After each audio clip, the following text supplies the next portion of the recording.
Shalom, giving all praises to Yahweh Ba'Shem Yahushai, Ba'Shem Rukah Kodash. Excuse me.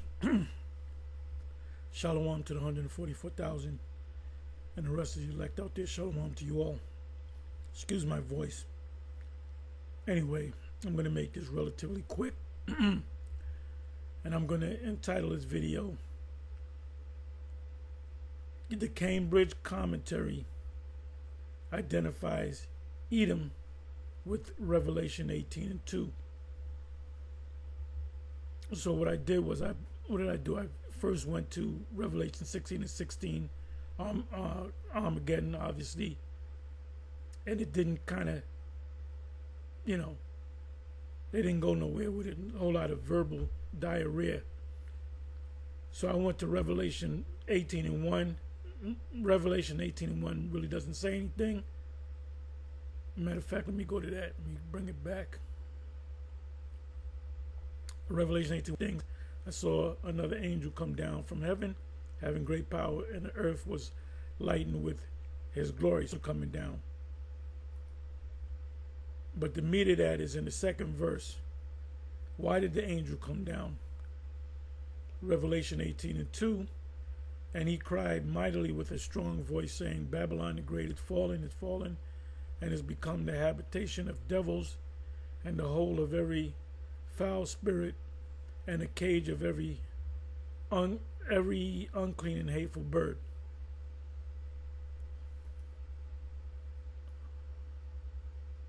So now we know the scriptures. When you read this verse, second verse, Revelation 18:2, precepts already come in your mind. So I was surprised to see that the Cambridge pulled up them same precepts. So it says here, mighty with a strong voice. We should read with a mighty voice. Babylon is fallen. Babylon is fallen. Precept, Revelation 14 verse 8. And there followed another angel saying, Babylon is fallen, that great city, because she made all nations drink of the wine of the wrath of her fornication. So you have many nations. You have almost 200 nations. You have, I believe it's 196 nations that are part of the UN. The only two that are not a part of nations that are not a part of the UN is the Vatican City, which is a nation, and the Palestinians. Recently they try to get these Arab nations, these dark nations, they try to get Palestine as a member. Now the reason why they won't accept them as a member because of the situation with Israel and Gaza, the Palestinians. Because if they were members, that would then become a police state and you would have to intervene. See, the Korean conflict was a police state, a police action rather. Vietnam was a police action. There wasn't wars. Korean War wasn't a war. After World War II, there were no more wars, but police actions and conflicts. So that's what the UN was all about. The League of Nations became the League of Nations. The whole history of the League of Nations. Let me do something. Let me do something right here. Bear with me for a minute.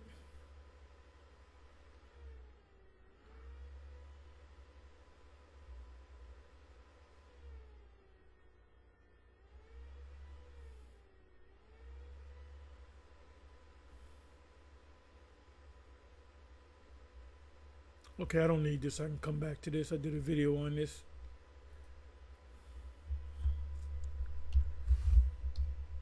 Google.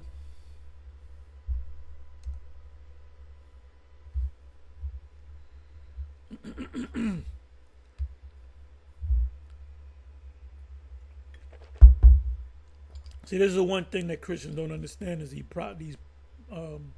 Bible prophecies. So when if you have to deal with them, always go into the prophecies and make them go into the prophecies. And if they don't like it, we don't have to have a discussion. We don't got to talk. Okay, what did I say I was going to do?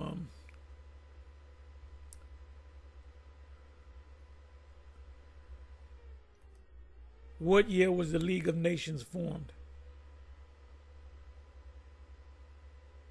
According to the United Nations office at Geneva, the League of Nations officially came into existence on the 10th of January 1920. On the 15th of November 1920, 41 member states gathered in Geneva for the opening of the first session of the Assembly, which is nothing but the UN. So the League of Nations was empowered. Let me see something.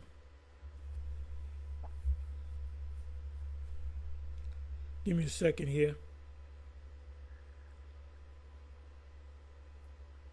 Now you're going to understand why you have the UN, United Nations, as opposed to the League of Nations.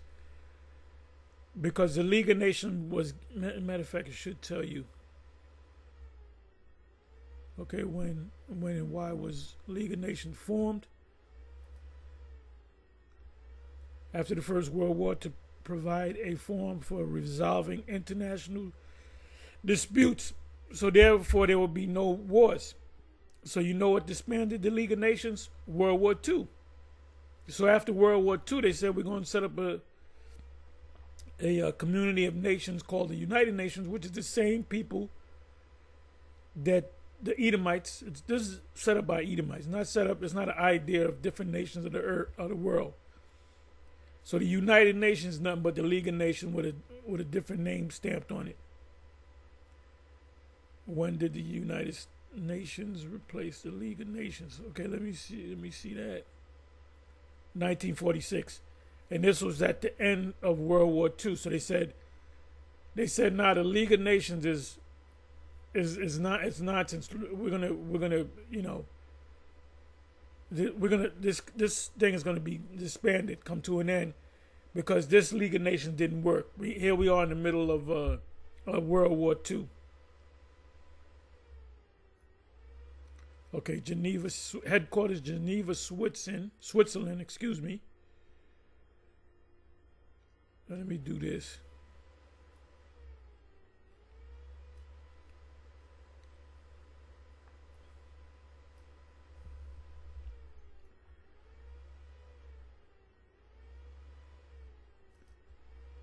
History of the United Nations.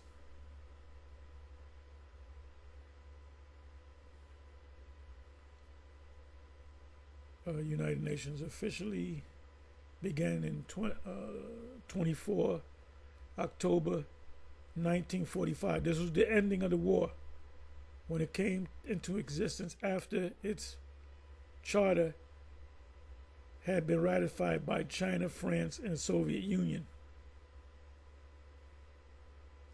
What is the history of United Nations? 1942, representative of 26 nations at war with Axis powers met in D.C. to sign the Declaration of the United Nations. So it was D.C., the same people, Edomites, endorsing the Atlantic Charter, pledging to use the full resources against the Axis, and engineering not to make a separate peace. Now it mentioned, where is it? It mentioned China, France, Soviet Union, right?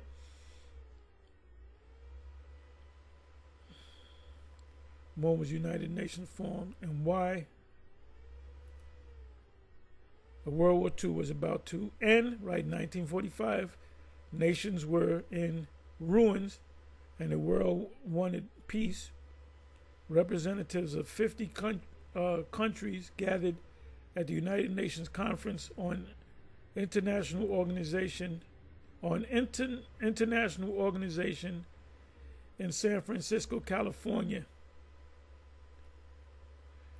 So they did the same thing with the League of Nations. The League of Nations disbanded because that was supposed to stop all wars. No more wars because we're all under the same banner.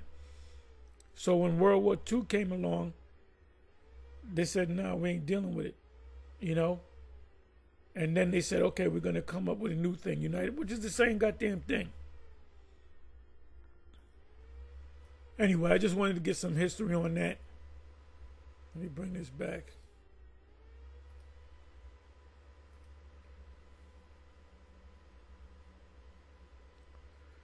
Okay, I want to leave this up here. Okay, now let me come over here. So I mentioned they gave two precepts, Revelation 14 and 8. And there followed another angel saying, Babylon is fallen, that great city, because she. Now you can say, well, it's China or it's Russia. Well, China and Russia didn't influence the whole world. In Russia, you got a democratic system. In China, you got a democratic system. In Iraq, you got a democratic system. Iran, you got a democratic system.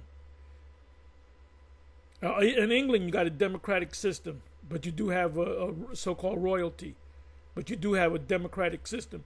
Where did that come from? It did not come from Africa. It did not come from China. It did not come from Russia. It did not come from France. It came from America, and that's part of the fornication.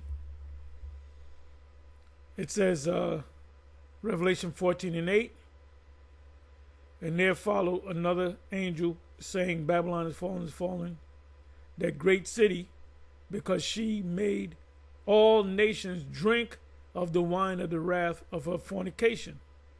Now you know what I want to do? Let me go to the word fornication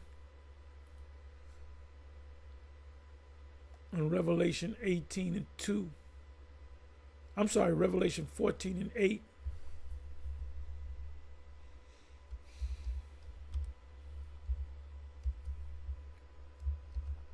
Then that also goes into the mark.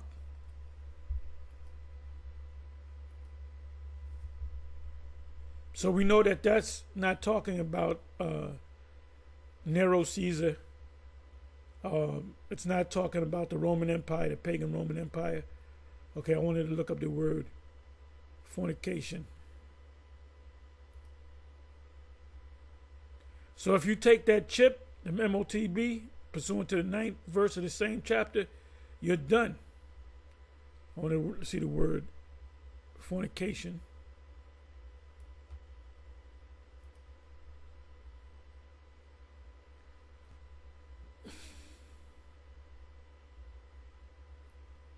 Porneia, illicit sexual intercourse, adultery, fornication, homosexuality, lesbianism. That's what America pushed through Kamala Harris in Africa a couple of years ago. She came with a checkbook. What was it? It was either Ghana. It was the Israelites. It wasn't the people of Benin. It was either Ghana. It wasn't Nigeria. What's the other state? I know somebody gonna put it in the chat anyway. Was it Uganda? Which they're Israelites. So they were pushing. So part of what they were pushing was, you got to allow your if your people want to be, change their plumbing, or man want to dress like a woman, which is transvestite. A transvestite is a man that dressed like a woman that dressed like a man, or any form of alphabet stuff. But on top of that, above and beyond that, was democracy too.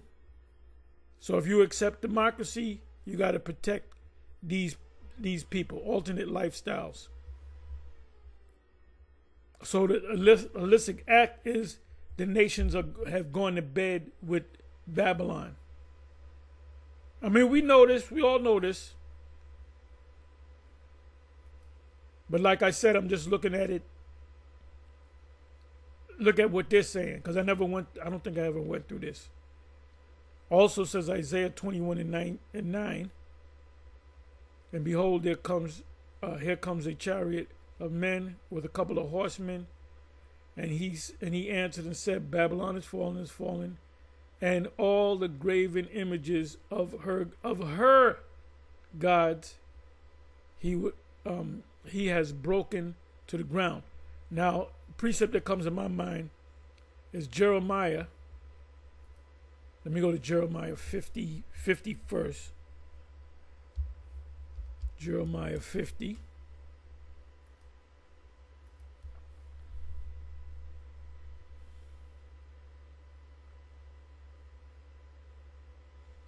It said in Isaiah 21, Babylon is fallen, and the Most High is going to destroy all their idols, right? Jeremiah 5 and 1, and the word that Yahweh spake against Babylon. Now we know this is talking about this Babylon, and against the land of the Chaldeans by Jeremiah the prophet. Declare ye among the nations, and publish, and set up a standard. Publish and conceal not. So, publish and conceal not is our job. They didn't go to all the nations. The Medes, the Persians. The Medes. They didn't go to all the nations and say, "I'm going to take this place down." They just did it. It was a sneak attack. It was a surgical strike. So we know that this is not talking about ancient Babylon. And conceal not. So our job is to go into Revelation, go into the different, which Christians don't do because they don't understand these prophetic books. Say Babylon is taken, Bel is confounded, Merodach is broken in pieces. What does it say in Isaiah 21? Idols broken in pieces. Broken in pieces, her idols are confounded, her images are broken in pieces. Let's come back to Isaiah 29. Right, it says Babylon is fallen, and all the graven images of her gods he have broken to the ground. But they mention these gods. They mention Merodach. They mention Bel.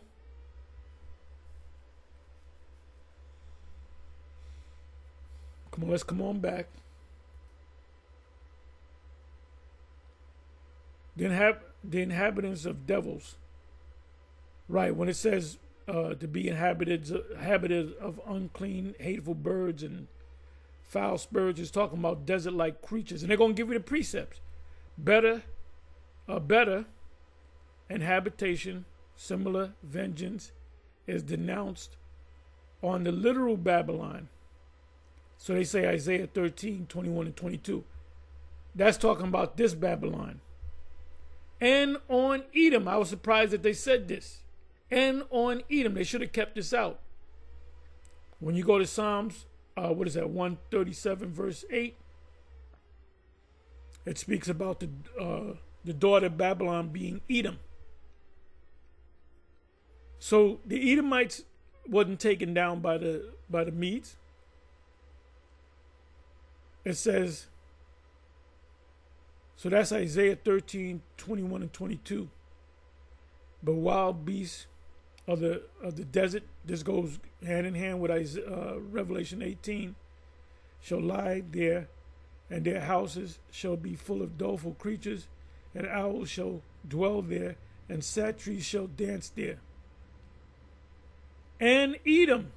So we know that this right here is not talking about Babylon. It's talking about Edom.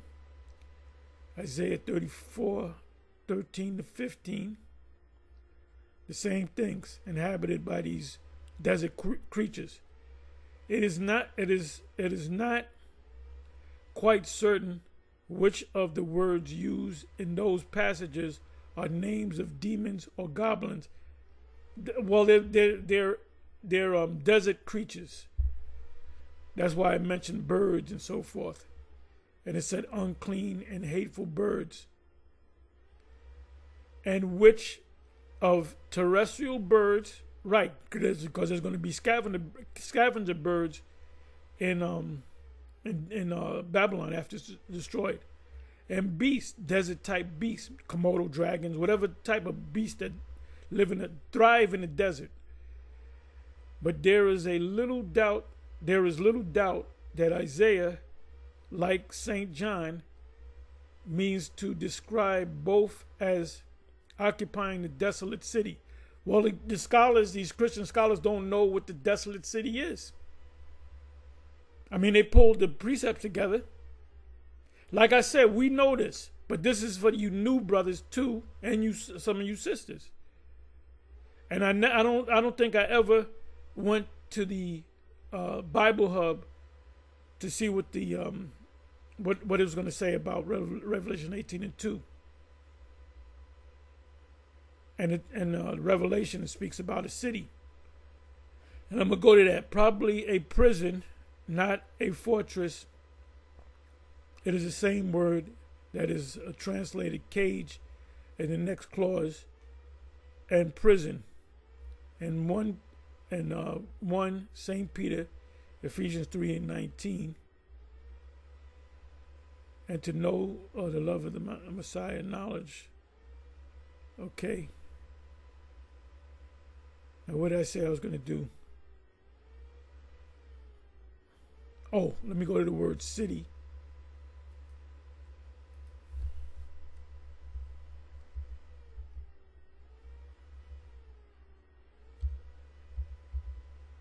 City.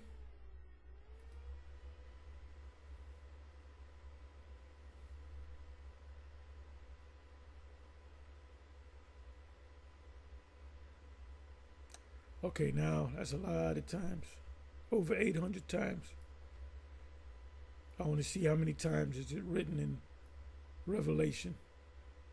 Okay, it's in Revelation 3:12, Revelation 11:2, Revelation 11:8, Revelation 11:13, Revelation 14:8, Revelation 14, trodden down out without the city, Revelation 16:19, and the great city was divided into 3 parts. Right, the 3 parts represent the sons of man, sons of the Most High, which are Israel, and sons of the wicked. I didn't know city was written in Revelation that many times. Revelation 17:18, and the woman which thou sawest is that great city. And the woman that thou sawest is that great city. And it refers to the city as Babylon, that great city.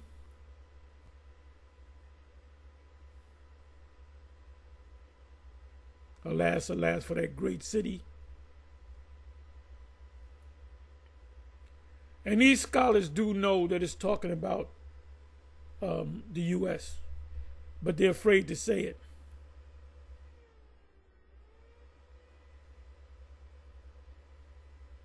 Here it is again. Thus with violence shall that great city Babylon be thrown down. And we believe that it's going to be Nero, a.k.a. Donald J. Trump. He's moving too fast. He's moving too fast. He's going to get his ass into something that he can't get out of. Remember the old saying, fools rush in where angels are fair to tread.